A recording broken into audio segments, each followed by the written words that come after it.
I ask only because those two men would find themselves later on in 1975 flying alongside Bob Bruggers, David Crockett, and pilot Michael Farkas, and sadly would crash flying from Wilmington, North Carolina to Charlotte for an event at Legion Stadium.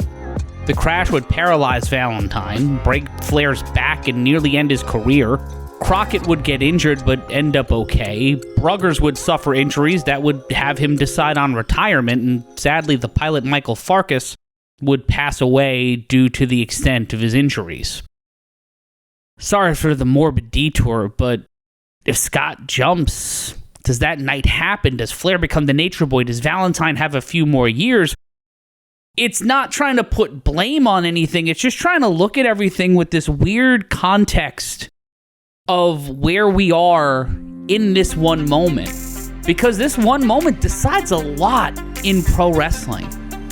And it's just so interesting to see if that happens, because we've rarely been given that opportunity before. The only one I can really think about is maybe George Scott going to the WWF in '84. I know his name is going to get brought up a lot in situations like this.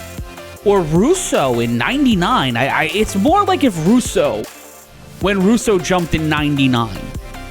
Just the guy who is given credit for developing the house style amidst everything going on. The guy who's pushing the pencil jumps to this new rough and tumble outfit.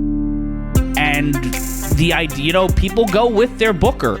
That is a trend in wrestling that is as old as time, going back to Toots Mondt. We'll go talk about him a little bit later on in the episode.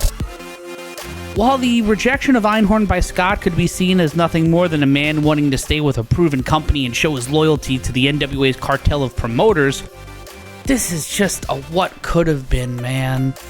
Just Scott and Einhorn shoring up those crews in the Mid-Atlantic and Northeast to rival the Triple WF and JCP cards.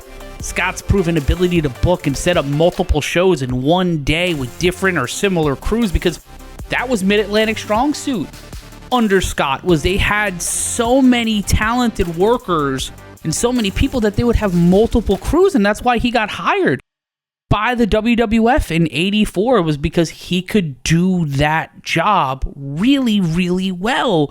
And when you're trying to build a national company, fuck, he's the guy, man. Oh, this is just... I need